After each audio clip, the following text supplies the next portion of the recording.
There's a moment almost everyone knows. You are in a conversation, a meeting, or an argument, and something is said that hits a nerve. Your voice changes. Your words come out faster and sharper than you meant. For a few seconds, it feels like relief. Then you see the shift in the other person's face. Something has changed between you, and it does not change back easily. This is not a rare event. It happens in offices, in families, in group chats, in traffic. It is one of the most common ways people quietly lose respect without ever realizing the moment it happened. Before we go further, if this channel's approach to Stoicism is useful to you, take a second to like this video and subscribe. It helps this message reach more people who need it. Number 1. The hidden cost of reacting instead of responding.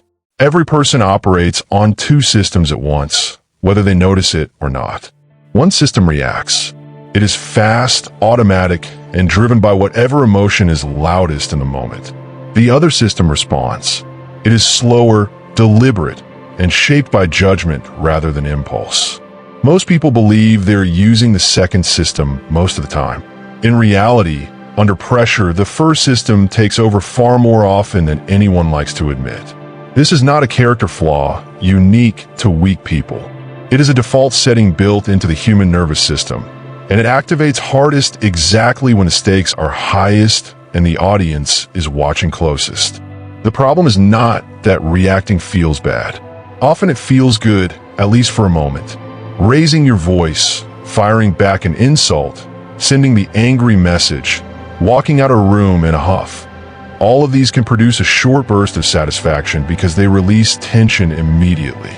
The mind interprets that release as a kind of victory. But this is a trap built into the biology of emotion itself. The relief is real, but it is not evidence that the action was wise. Comfort in the moment and long-term outcome are two completely separate measurements, and confusing them is one of the oldest mistakes in human behavior. Marcus Aurelius, writing privately to himself and never intending an audience, returned again and again to a single warning. The mind that is agitated is already lost, regardless of what happens externally afterward. He was not writing this as a poetic idea. He was writing it as a practical observation from a man who held more power than almost anyone alive in his era, yet still saw how quickly that power could be undone by a single loss of composure in front of the wrong person at the wrong time. Status, in his understanding, was not primarily about rank or title. It was about the visible evidence of self-command, and self-command is exactly what disappears the instant a reaction takes over. Consider how this plays out in ordinary settings. A manager who explodes at a mistake in front of the team does not just express frustration. They hand every person in that room private information about how fragile their control actually is. A parent who screams at a child in a moment of stress is not simply venting. They're teaching a lesson about what people do when they feel cornered. A person who cannot let a minor disagreement go without escalating it is broadcasting, without meaning to, that their sense of self depends heavily on winning small moments. None of these people intend to lower themselves in others' eyes, but intention has almost no bearing on how the moment is read by everyone watching. This is the part most people miss. Status is not awarded by the loudest or most forceful person in the room. It is awarded, almost always unconsciously, to the person who appears least controlled by their circumstances. Humans are highly attuned, evolutionarily and socially, to reading who is stable and who is not, because stability signals reliability and reliability signals safety. A person who reacts explosively, even if they are right about the underlying issue, immediately reads as less safe to be around. The content of their argument becomes secondary to the volatility of their delivery, and volatility is remembered far longer than any factual point that was made. The Stoic response to this is not suppression. It is not pretending the emotion does not exist or forcing a fake calm over genuine anger. It is a pause, a deliberate gap inserted between the stimulus and the action, long enough for the second system, the deliberate one, to catch up and take the wheel. This gap could be a few seconds or a few hours depending on the situation, but its function is always the same. It converts a reaction, which is owned by the emotion, into a response, which is owned by the person. That single shift, practiced consistently over years, is one of the most reliable predictors of who ends up respected in any long-term environment, professional or personal. Number 2, how one emotional outburst rewrites how people see you. Human memory does not weigh moments equally. A person can behave calmly, fairly, and competently for months and still have their entire reputation reshaped by a single afternoon where they lost their temper in front of the wrong people. This is not fair in any abstract sense, but it is how perception actually works, and pretending otherwise does nothing to change it. Negative, emotionally charged moments are stored more vividly and recalled more easily than long stretches of steady, unremarkable behavior. This means the standard a person is quietly held to is not their average conduct. It is their worst 5 minutes. This creates an asymmetry that is important to understand clearly. Building trust and respect with someone is slow. It happens through repeated small proofs of reliability, fairness, and self-control accumulated over weeks, months, or years. Losing that same trust can happen in a single outburst that lasts less than a minute. The math is brutally uneven, and most people go through life without ever consciously registering this imbalance, which is exactly why they get caught off guard by how much damage one bad moment can do. They assume their track record will protect them. Often it does not, because the outburst becomes the new lens through which the track record gets reinterpreted. There's also a social mechanism at work that makes this worse. When someone loses emotional control in front of others, it does not stay contained to that moment or that room. People talk. They describe what they saw to coworkers, friends, or family members who are not even present. Each retelling tends to simplify and sharpen the story, often removing context and nuance, because context is harder to repeat than a vivid image of someone yelling or breaking down. The person at the center of the story rarely gets to correct this drift, because they usually never hear most of the versions being passed around. Their reputation is being rewritten by conversations they are not part of. This is where the ancient Stoics were unusually clear-eyed compared to much of the moral philosophy around them. They did not treat reputation as vanity or something beneath serious concern. They treated it as a natural and expected consequence of visible character, while still insisting that the goal was never to perform calmness for an audience, but to actually possess it. Epictetus made a sharp distinction here. What other people think of you is not fully within your control, but how you conduct yourself is entirely within your control, and the second thing reliably shapes the first over time. Chasing the good opinion of others directly is unstable and exhausting. Building real self-command and letting reputation follow as a byproduct is far more durable. It is worth being specific about what actually gets damaged during an emotional collapse in front of others. It is rarely the underlying issue itself. Most disagreements, mistakes, or frustrations are forgettable on their own. What gets damaged is the perceived reliability of the person's judgment under pressure. Colleagues, partners, and friends do not just ask, "Was this person right in this argument?" They ask, often without phrasing it consciously, "Can I trust this person to handle stress without becoming unpredictable?"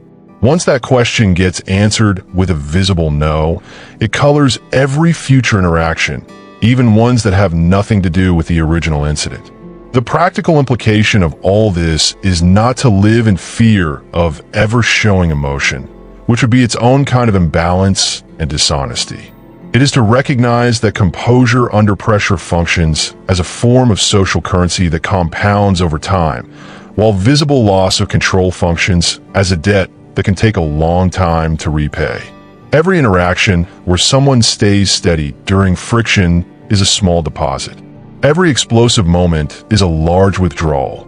Understanding this trade-off clearly rather than discovering it after the damage is done, is one of the quiet advantages that a Stoic mindset offers over simply reacting to life as it comes. Number 3. Status is built in silence, lost in noise. There is a common but mistaken belief that status is built through visible displays, forceful arguments, dominant body language, refusing to back down in a dispute. In reality, across most stable social and professional environments, status is built far more through what a person does not do than through what they perform. The person who does not need to raise their voice to be taken seriously, who does not need to prove a point in every disagreement, who does not need the last word in every conversation, is consistently read as more secure and more capable than the person constantly asserting themselves. Restraint, paradoxically, projects more authority than force. This idea appears throughout Stoic writing in different forms, but the core logic is consistent. Seneca wrote extensively about anger specifically because he considered it the most corrosive emotion to a person standing, not because it was the most intense. His argument was practical rather than moralistic. Anger clouds judgment at the exact moment judgment matters most, and it does so publicly, in front of the very people whose respect a person is often trying hardest to earn. A person can be technically correct in an argument and still lose the argument socially, because the way they delivered their correctness overshadowed the substance of what they said. Silence, in the Stoic sense, is not passivity or avoidance. It is the discipline of not spending words or energy on things that do not require them.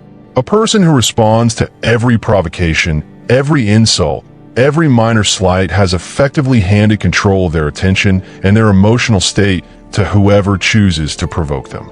This is a significant, if invisible, loss of personal authority. The ancient Stoics considered this one of the clearest signs of an untrained mind, reacting to every stimulus as though it demanded a response, rather than filtering which things actually deserved one.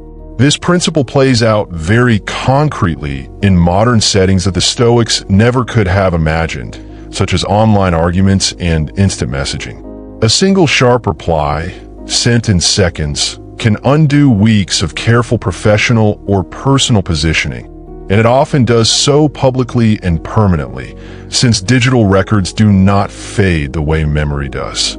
The speed of modern communication does not remove the old rules about status and self-control. It simply removes the natural pause that used to exist between provocation and reply.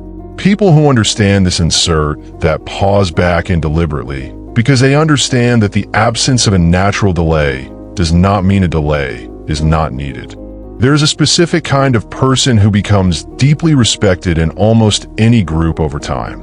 The one who is difficult to provoke. Not because they lack feeling, but because they have clearly done the internal work of separating their sense of self-worth from the outcome of any single moment. This person can be disagreed with, criticized, or even insulted, and their composure does not break because their identity was never resting on winning that particular exchange in the first place. Groups instinctively defer to this kind of steadiness, often placing more real influence in that person's hands than in the hands of anyone louder or more reactive. Building this kind of steadiness is not about suppressing genuine reactions internally. It is about training the gap between feeling something and acting on it, so that the feeling can be fully acknowledged privately while the action taken publicly remains chosen rather than automatic. This is a skill, not a personality trait, which means it can be developed deliberately through practice, much like physical strength. The Stoics treated it exactly this way, as a form of training with setbacks expected rather than a fixed trait some people simply have and others do not. Number 4, real-world patterns in leadership, relationships, and reputation. Look closely at leadership across almost any field, business, sports, government, community organizations, and a pattern becomes visible fairly quickly. The leaders who maintain long-term influence and loyalty are rarely the ones known for the most dramatic emotional displays. They are known instead for a specific kind of consistency, people around them generally know what to expect from them, even during a crisis. This predictability is not boring or weak. It is precisely what allows other people to relax, trust, and perform well around them. Because unpredictable emotional behavior from a leader forces everyone underneath them into a constant state of low-grade anxiety about what might set them off next. Contrast this with leaders who are known for their temper. Even when they're skilled or successful in other respects, their teams often describe a specific pattern. Walking on eggshells, filtering information carefully before bringing it to them, avoiding honest feedback out of fear triggering a reaction. This is an enormous hidden cost. A leader who cannot control their emotional responses effectively teaches everyone around them to hide problems rather than surface them, which means that leader ends up with worse information exactly when they need it most during moments of stress or crisis. Their emotional volatility does not just damage their personal reputation. It actively damages the quality of the organization around them. The same dynamic plays out clearly in personal relationships, though the mechanism is slightly different. Partners, close friends, and family members build a working model over time of how a person handles conflict, stress, and disappointment. When that model includes frequent emotional escalation, the people around that individual begin adjusting their own behavior defensively, avoiding certain topics, softening honest opinions, or gradually pulling back emotional investment to protect themselves from unpredictable reactions. This withdrawal is rarely announced. It happens quietly, through small decisions to share less, ask less, and expect less, until a relationship that once had real closeness becomes noticeably more distant without either person ever naming exactly why. There is also a particular kind of damage that shows up in professional reputation over the span of a career, one that is easy to underestimate when you are young. Early career mistakes involving competence are usually forgiven fairly easily, because everyone understands that skills take time to develop. Mistakes involving emotional control are remembered far longer and forgiven far less readily, because they are read as information about character rather than about skill level. A person can recover from being seen as inexperienced. Recovering from being seen as volatile or difficult to work with takes considerably more time and effort, precisely because it touches a different, more sensitive category of trust. It is worth noting that this pattern does not require dramatic incidents to take hold. Small, repeated moments of visible irritation, sighing heavily in meetings, snapping at minor mistakes, rolling eyes at disagreement, accumulate the same way large outbursts do, just more slowly. Over enough time, these small moments create the same reputation as a single large explosion would, because reputation is built on pattern recognition, and patterns can be established through frequency just as easily as through intensity. This is an important detail because many people believe they are safe from this dynamic simply because they have never had one big dramatic blow-up, while failing to notice the steady accumulation of smaller signals. The encouraging side of this pattern is that it works in reverse just as reliably. Consistent composure, even in small daily interactions, builds a specific and valuable reputation over time. This is someone who can be trusted with difficult news, difficult conversations, and difficult moments, because they have demonstrated repeatedly that pressure does not destabilize them. This reputation, once established, becomes remarkably durable because people extend the benefit of the doubt to those they have already seen handle stress well before. The investment is slow, but unlike many other forms of status, it tends to compound rather than decay. Number 5. Reclaim control before you speak or act. Understanding the cost of losing emotional control intellectually is only the first step. The far more useful question is practical. What does a person actually do in the moment when the emotional trigger hits and the urge to react is already rising?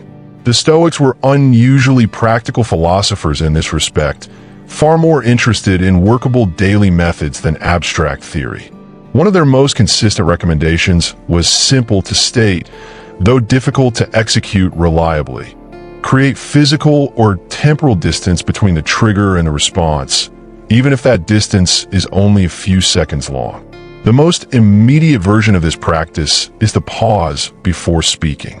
This can be as small as a single slow breath taken before responding to something upsetting, deliberately interrupting the automatic chain reaction between feeling and action. This is not about suppressing the emotion or pretending it is not there.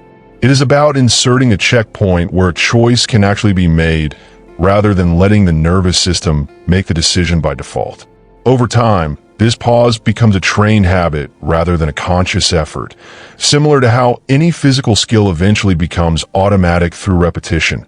Except here the skill being trained is composure itself. A second practical method involves separating the event from the interpretation of the event, a distinction Epictetus returned to constantly. It is rarely the raw fact of what happened that generates the emotional surge. It is the story immediately attached to that fact, often within a fraction of a second before conscious thought even gets involved. A colleague being short in an email is a neutral fact. They are disrespecting me is an interpretation layered on top of it, and that interpretation, not the email itself, is what produces the anger. Learning to notice this gap between fact and interpretation, even briefly, weakens the automatic pull toward an emotional reaction significantly. A third method is preparing in advance for situations known to be difficult, rather than trying to build composure from scratch in the heat of the moment. The Stoics called this premeditatio malorum, the practice of mentally rehearsing difficult scenarios ahead of time, so they arrive less as a shock and more as something already anticipated. A person who has mentally walked through how a tense meeting, a difficult conversation, or a provocative comment might unfold is far less likely to be caught off guard by it when it actually happens, because part of the emotional charge of any difficult moment comes specifically from its unexpectedness. A fourth practice worth naming directly is regular private reflection, ideally in writing, on moments where control was lost or nearly lost. This is not for the purpose of self-punishment, which the Stoics explicitly warned against, but for the purpose of honest pattern recognition. Reviewing, at the end of a day, where irritation nearly took over and what specifically triggered it, build the kind of personal map over time. The same handful of situations tend to recur for most people. Once those patterns are visible, they can be anticipated and prepared for specifically, rather than remaining a vague, recurring source of frustration that always seems to arrive by surprise. None of these practices promise the elimination of emotion, and that was never the Stoic goal in the first place. The goal is a widening gap between what is felt and what is done, giving judgment enough room to operate before action is taken. This gap, built deliberately and maintained consistently, is what ultimately protects a person's standing with others far more reliably than any single argument won or any point proven in the heat of a moment. Status, respect, and trust are rarely destroyed by disagreement itself. They're destroyed by how a person behaves once the disagreement starts to feel personal, and that is a variable fully within a person's own control, one decision at a time. Everything covered here points back to one plain fact. The world will keep sending pressure, provocation, and moments designed to pull a reaction out of you. That part is not optional and never will be. What is optional is how quickly you hand over control the moment that pressure arrives. Most people lose standing not because they were wrong about something, but because they let a passing feeling make a decision that only their judgment should have been allowed to make. Recognizing this distinction clearly is the first real shift, because it moves the problem from something that happens to you into something you have direct authority over. The people who are remembered as strong, capable, and trustworthy are rarely the ones who never felt anger, frustration, or hurt. They're the ones who felt it fully and still chose their next move with a clear head. This is not a talent some are born with and others are not. It is a practice skill built through the same repetition that builds any other form of strength. The pause before speaking, the separation of fact from interpretation, the honest review of where control nearly slipped. Each small rep matters far more than it seems to in the moment it happens. It is worth being honest about the timeline here as well. This is not a shift that happens after one video, one insight, or one good day. It happens slowly, through hundreds of ordinary moments where the old reaction is available and a different choice is made instead. Some of those moments will be missed. The Stoics never asked for perfection, only for the steady, repeated attempt, because the attempt itself is what rebuilds the gap between feeling and action over time.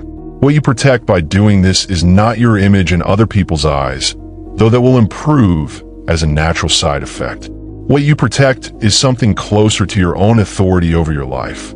The simple, durable fact that your worst 5 minutes do not get to decide who you are or what you build.